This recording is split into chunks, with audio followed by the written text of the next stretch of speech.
अपन क्या है कि राष्ट्रीय आय की क्या है कि विधियाँ कौन कौन सी होती है, राष्ट्रीय आय को ज्ञात करने के लिए कौन कौन सी विधियों का उपयोग किया जाता है, उन विधियों के बारे में क्या है कि विस्तार से चर्चा करेंगे। राष्ट्रीय आय को मापने की कितनी विधियाँ होती है? राष्ट्रीय आय को मापने की होती है 3 विधियाँ।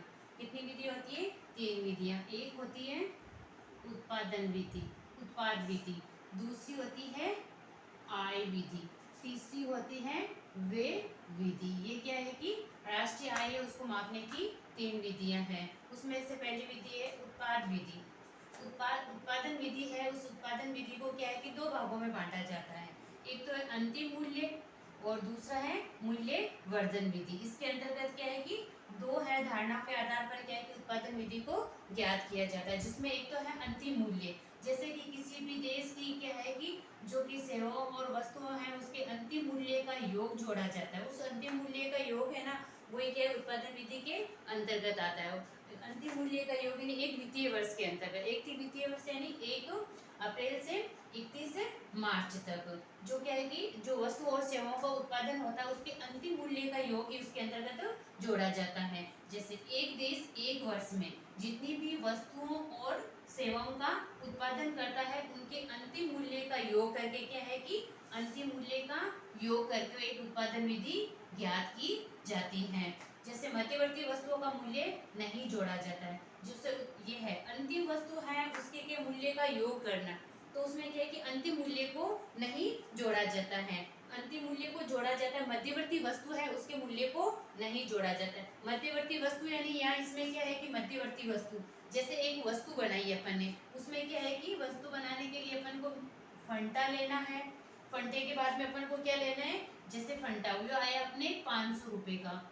कुर्सी है, कुर्सी को फिर बनाने में कितना टाइम लेगा, कुर्सी है, कुर्सी को बनाने के लिए अपन को क्या चाहिए, उसके लिए अपन को मिले उसको 1000 रुपए। 1000 रुपए के बाद में उसपे क्या है कि रंग रोगन कर दिया, क्या किया, रंग रोगन करने के लिए उसमें कितने रुपए लगे हैं यहाँ पे, जैसे हो गए 1800 रुपए। ये है फंटा, फंटा के बाद में कुर्सी, कुर्सी के बाद में रंग रोगन करना, रंग रोगन करने से क्या है कि उसके बाद में अंतिम मूल्य अपन इसको अंतिम मूल्य इसको फिर बेचते हैं पैकिंग करके, तो वो कितने की हो जाती है, 2000 रुपए। तो इसमें क्या है कि जो फंटा, कुर्सी और रंग रोगन ये सारे के सारे क्या है यहाँ पे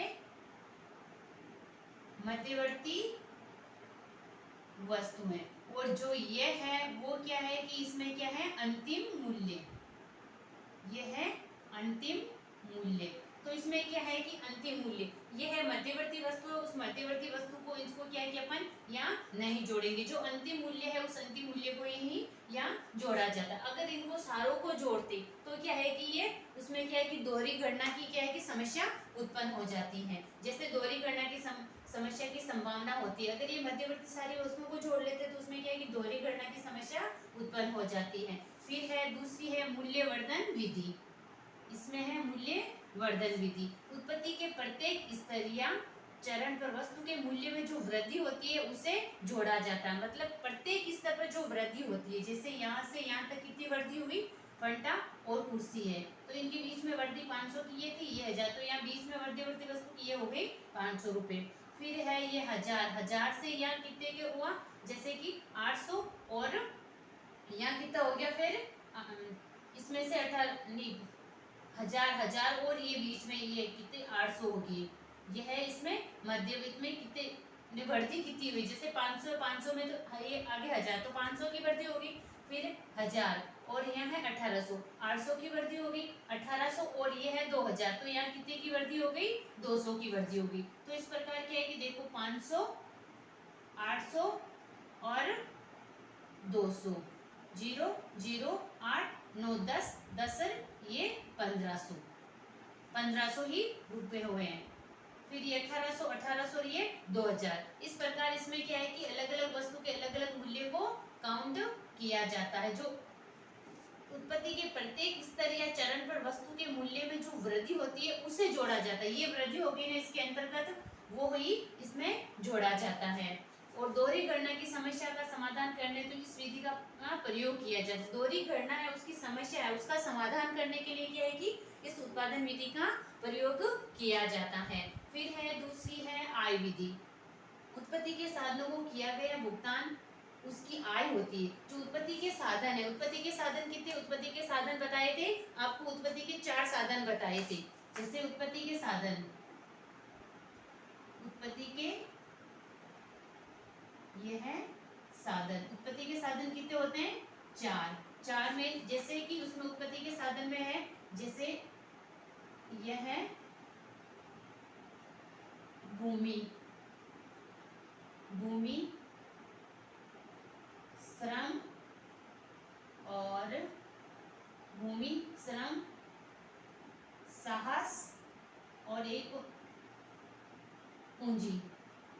ये क्या है, उत्पत्ति के 4 साधन हैं। उत्पत्ति के 4 साधन हैं, उस साधनों को किया गया भुगतान, मतलब इन पे जो जो भी की खर्च किया जाता है उसकी आय होती है, इस सबको जोड़ दिया जाता है। जब इनको सबको जो जो भुगतान किया जाता है उनको जोड़ दिया जाता है तो वो क्या कहलाती है, आय विधि कहलाती है। जैसे लगान, इसमें क्या है कि भूमि है, भूमि पर अपन को क्या मिलती है, लगान, भूमि पे मिलती है लगान। श्रम है, श्रम पे अपन को क्या मिलेगा, श्रम पे मिलेगा अपन को ब्याज। श्रम नहीं, श्रम पे अपन को क्या मिलेगी, मजदूरी। जैसे अपन काम करने जाएंगे ना तो काम करने पे अपन को क्या मिलती है, मजदूरी मिलती है। उसके बाद में जैसे कि साहस, साहस को क्या मिलता है, लाभ मिलता है। जो पूंजी है, पूंजी पे अपन को क्या मिलती है, ब्याज मिलती है। ये तो है उत्पत्ति के साधन। और उत्पत्ति के साधनों को किया गया भुगतान, मतलब कौन सा भुगतान किया गया है, जैसे भूमि, भूमि पर क्या किया गया, अपन को लगान मिलती है। श्रम है, उस पे अपन को क्या मिलती है, मजदूरी मिलती है। साहस पे अपन को क्या मिलता है, लाभ मिलता है। पूंजी पे क्या मिलता है, ब्याज मिलता है। तो ये सारे के सारे है वो क्या है कि जो उत्पत्ति के साधन है उनको किया गया भुगतान, उन भुगतानों को जोड़ लेते हैं तो क्या प्राप्त होती है, आय विधि प्राप्त होती है। आय विधि जैसे लगान प्लस लाभ प्लस मजदूरी प्लस ब्याज, इन सबको जोड़ देते हैं तो क्या प्राप्त होती है, अपन को आय विधि प्राप्त होती है। वे विधि, इसको अपन क्या कि खपत निवेश विधि भी कहते हैं। मांग उत्पादन के आधार पर, मांग उत्पादन है उसके आधार पर क्या है कि इस विधि की क्या है कि गणना की जाती है।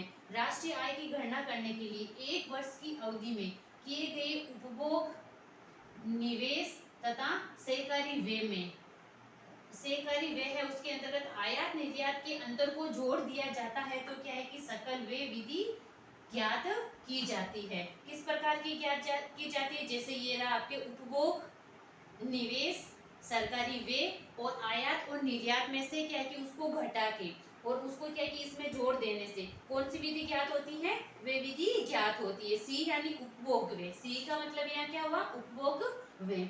आई है, आई का मतलब है निवेश व्यय। जी है सरकारी व्यय। एक्स माइनस एम है जो निर्यात और आयात, निर्यात और आयात का जो अंतर होता है वो होता है। उनको क्या है कि उपभोग, निवेश, सहकारी व्यय है उसके अंतर्गत क्या है कि आयात निर्यात का जो अंतर है उसे जोड़ दिया जाता है तो अपन क्या कौन सी विधि ज्ञात कर सकते हैं, वे विधि को ज्ञात कर सकते हैं। इस प्रकार अपन ने क्या कि राष्ट्रीय आय के अंतर्गत राष्ट्रीय आय की कितनी विधियां होती है, 3 विधियां होती है, उत्पाद विधि, आय विधि और व्यय विधि।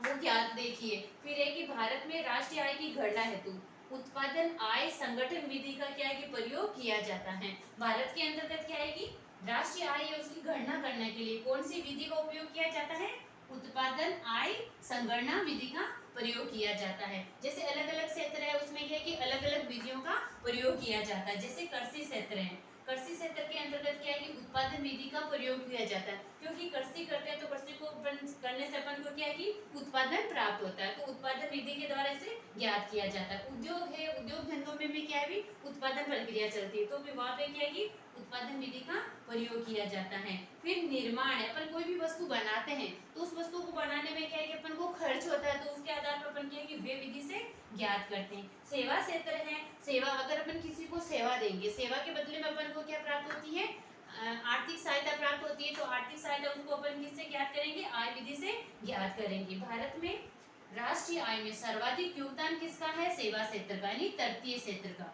राष्ट्रीय आय के अंतर्गत जो सर्वाधिक जीडीपी है, जीडीपी के अंतर्गत जैसे भारत की जो जीडीपी है, जीडीपी के अंतर्गत सर्वाधिक योगदान किसका होता है, तृतीय क्षेत्र का होता है। लेकिन रोजगार कृषि प्राथमिक क्षेत्र देता है। इसमें इससे लाइन पॉइंट से तात्पर्य ये है कि भारत के अंतर्गत जो राष्ट्रीय आय है, जीडीपी है, जीडीपी के अंतर्गत सबसे ज्यादा योगदान है, वो योगदान तो किसका होता है?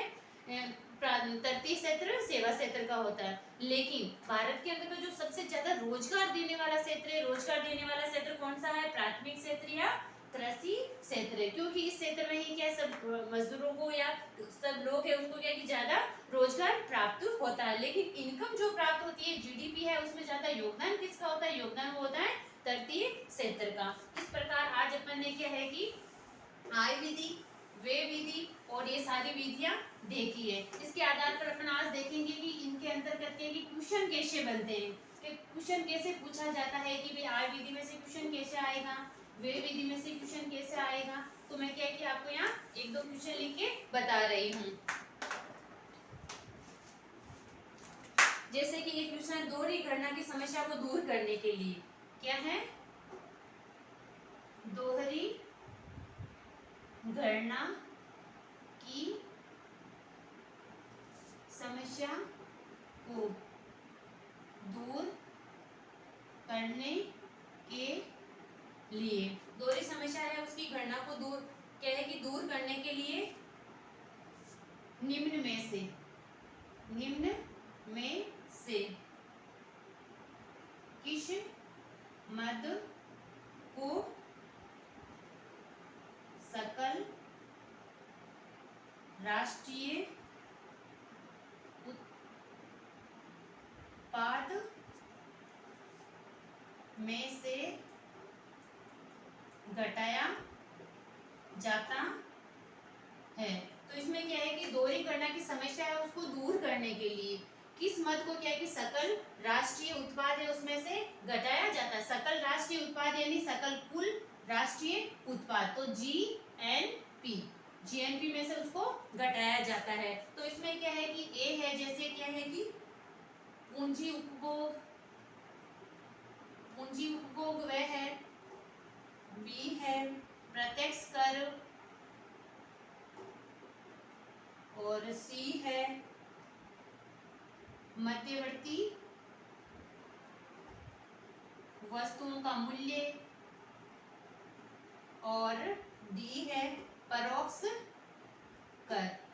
एक बार सोच के बताइए कि इनमें से कौन सा है सही आंसर है कि सकल राष्ट्रीय जो उत्पाद है उसमें से घटाया जाएगा। किसकी? दोहरी गणना की समस्या को दूर करने के लिए इसमें से कौन सा प्रयोग किया जाएगा। तो इसके अंतर्गत क्या है कि दोहरी गणना है, दोहरी गणना की समस्या है उसको दूर करने के लिए अपन क्या करेंगे? मध्यवर्ती वस्तु है उसके मूल्य को क्या है कि घटाएंगे। इसी प्रकार एक क्वेश्चन और देखेंगे अपन। राष्ट्रीय आय है, राष्ट्रीय आय की किस विधि में दोहरी गणना की त्रुटि की संभावना होती है। क्वेश्चन ये है कि इसमें क्या है कि राष्ट्रीय आय की किस विधि में दोहरी गणना की त्रुटि की संभावना होती है। किस विधि है? जैसे आपने राष्ट्रीय आय की 3 विधियां पढ़ी है। एक पढ़ी अपन ने व्यय विधि, आय विधि, व्यय विधि, आय विधि, उत्पादन विधि, ये 3 विधियां पढ़ी। उन विधियों में से कौन सी विधि है जिसमें क्या है कि दोहरी गणना की त्रुटि की संभावना होती है? तो इसमें क्या है, जो उत्पादन विधि है ना, उत्पादन विधि, इसमें क्या है कि दोहरी गणना की त्रुटि की संभावना होती है, क्योंकि उत्पादन विधि के अंतर्गत क्या है कि अंतिम मूल्य को योग को भी जोड़ा जाता है। और एक है जिसमें क्या है कि अपन जो वृद्धि होती है ना, जैसे 500 से ये वस्तु 1000 की हुई, तो इनके बीच के अंतर ये है 1000 से ये कितने की हो गई, फिर 1500, नहीं 1000 से ये हो गई, हाँ 1000 से ये हो गई 1500, 1500। तो इनके बीच का अंतर कितना हो गया 500। इन बीचों के जो अंतर जोड़ते हैं उस अंतर को जोड़ने से कभी कभी क्या होगी दोहरी गणना की समस्या उत्पन्न हो जाती है। इस प्रकार जो उत्पादन विधि है उसके अंतर्गत क्या है कि दोहरी गणना की त्रुटि की संभावना होती है। इसके आगे क्या एक क्वेश्चन और है, एक क्वेश्चन और हल करते हैं जिसमें कि अपन को पता चल जाएगा इसमें क्या है।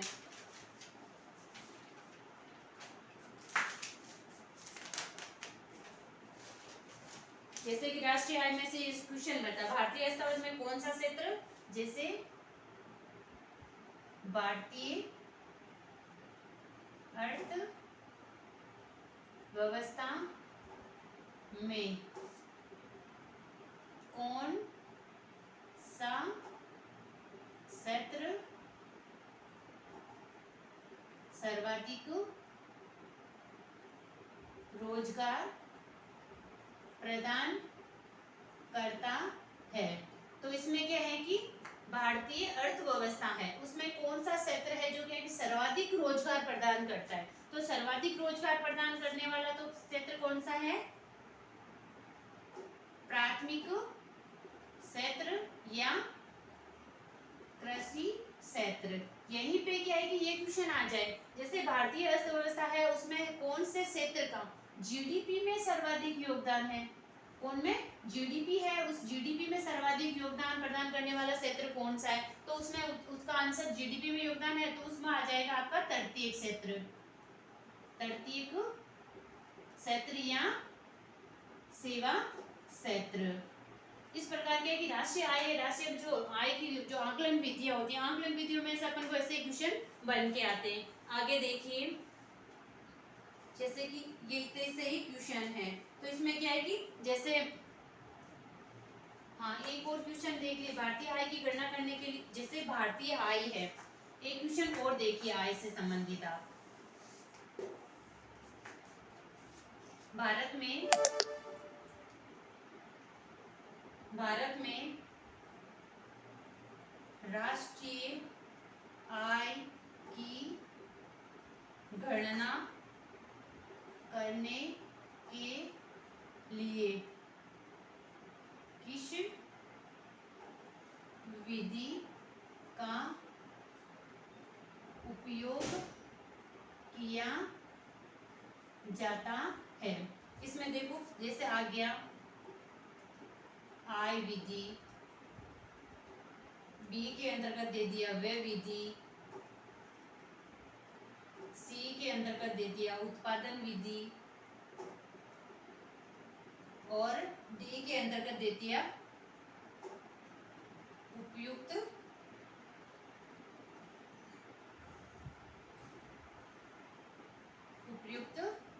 सभी। तो क्या है कि भारत में राष्ट्रीय आय की गणना करने के लिए तो क्या है कि उपयुक्त सभी विधियों का उपयोग किया जाता है। एक इसी से संबंधित एक क्वेश्चन आता है जो अपन को क्या है कि उसमें कंफ्यूज हो सकते हैं, जैसे कि भारत में राष्ट्रीय आय की गणना किस विधि से की जाती है। क्वेश्चन ये का यही है, उसमें क्या है कि वो ऑप्शन चेंज कर देगा, उस पर जो ऑप्शन है उस पर डिपेंड करता है कि अपन को चूज करना कि उसमें आंसर कौन सा आएगा। तो इसमें क्या दे रखा है देखो, पहले दे दिया उन्होंने आय विधि, क्या दिया आय विधि, बी के अंतर्गत दे दिया है व्यय विधि, व्यय विधि, सी के अंतर्गत दे दिया उत्पादन विधि और डी के अंतर्गत उन्होंने दे दिया है उत्पादन आय संगणना विधि।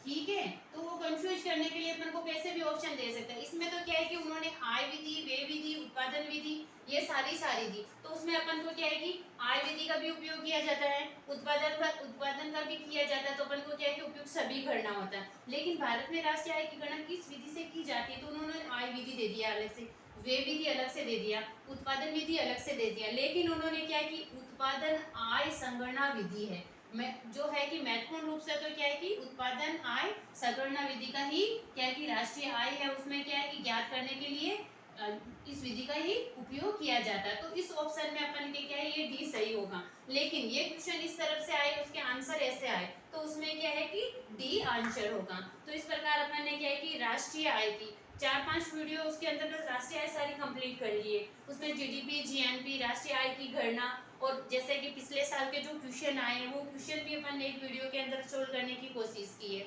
तो इस प्रकार के अपने राष्ट्रीय आय कंप्लीट कर लिए। और सेकंड ग्रेड के अंतर्गत जो सेकंड ग्रेड है उसमें क्या है कि एसएसटी है। एसएसटी के अंतर्गत जो क्या है कि इकोनॉमिक्स है, इकोनॉमिक्स के अंतर्गत अगला कौन सा जैसे चैप्टर टू या टॉपिक दे रखा है उस टॉपिक को अपन उठाएंगे और उस टॉपिक को पहले अपन जैसे कि थ्योरी क्लियर करेंगे, उसके बाद में अपन देखेंगे कि पिछले साल से यानी मतलब 2011 से लेकर 22 तक कौन से क्वेश्चन आए, उन क्वेश्चन को क्या है कि अपन यहाँ सोल्व करने की कोशिश करेंगे। ठीक है, आज की वीडियो में क्या है कि मैं इतने ही सही पढ़ा रही हूँ, उसके बाद में अपन अगले वीडियो के अंतर्गत नया टॉपिक लेके आएंगे।